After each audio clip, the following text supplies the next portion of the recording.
Hello everyone, আসসালামু আলাইকুম। সবাই কেমন আছেন? আশা করি যে যেখানে আছেন ভালো আছেন, সুস্থ আছেন। আলহামদুলিল্লাহ, আল্লাহর অশেষ রহমতে আমরাও ভালো আছি। তো প্রতিদিনের মতো শীতের দিন সকাল সকাল আজকে রান্না বান্না শুরু করে দিলাম। তো আজকে রান্না করতেছি সিম দিয়ে, টমেটো, আলু, মাছ দিয়ে রান্না করতেছি। শীতের দিন সকাল সকাল মাটির চুলা জ্বালিয়ে রান্না বসিয়ে দিলে ঠান্ডাটা একটু কম লাগে, শরীরটাও গরম হয়ে যায় আগুনের তাপে। তো রান্না বান্নার পাশাপাশি সবার জন্য গরম পানি দিয়ে থাকি গোসল করার জন্য। এমনিতে ঘরের ভিতরে তো গিজার আছে, তো চুলা খালি যায়, দেখা যায় চুলার ভিতরে প্রচুর আগুন থাকে। তো আগুনের তাপে পানি এমনিতে গরম হয়ে যায়, তো পাতিল ভর্তি করে পানি দিয়ে রাখি সবার জন্য গোসল করার জন্য।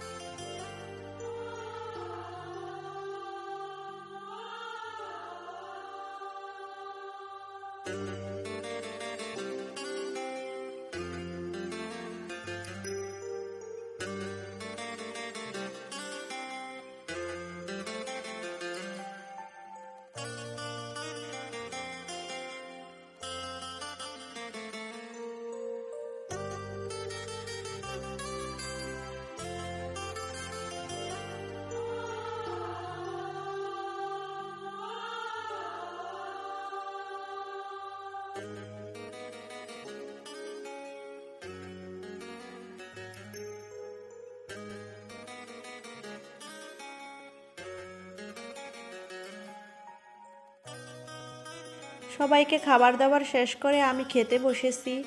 আর বিকালবেলা হচ্ছে শ্বশুর শাশুড়ি বলেছে যে চিতল পিঠার নাস্তা খাবে, তো কি আর করব, খেতে বলেছে, খাওয়াতে তো হবেই। তো আতপ চাল ভিজিয়ে রেখেছিলাম, তো ওগুলাকে এখন ব্লেন্ডার করে নিচ্ছি।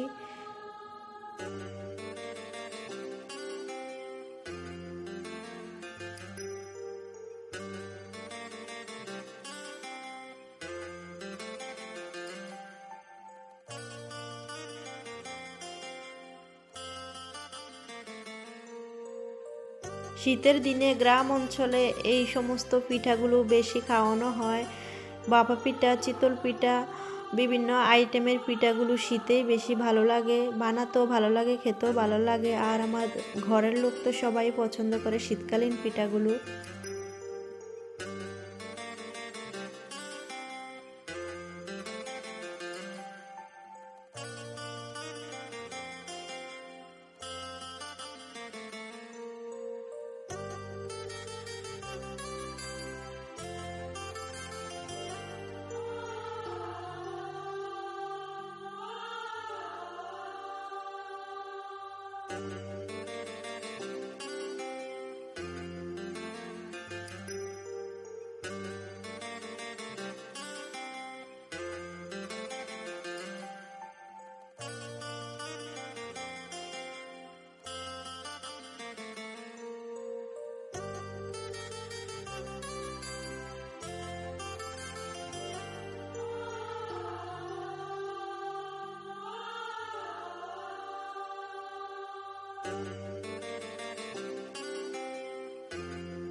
তো অফ ক্যামেরাতে চিতল পিঠার নাস্তাটা রান্না করে নিলাম আর সবাইকে খেতে দিয়ে এখন নিজে একটু নিলাম খাওয়ার জন্য। আর পুরো ভিডিওটি দেখে যদি ভালো লেগে থাকে তাহলে লাইক কমেন্ট অবশ্যই শেয়ার করতে ভুলবেন না। আর কেমন হয়েছে সেটা কমেন্ট বক্সে জানাবেন। আর আপনি যদি চান তাহলে আমার চ্যানেলটি সাবস্ক্রাইব করে আমার পাশে থেকে যেতে পারেন। সবাইকে ধন্যবাদ, ভালো থাকবেন, সুস্থ থাকবেন। আল্লাহ হাফেজ, আসসালামু আলাইকুম।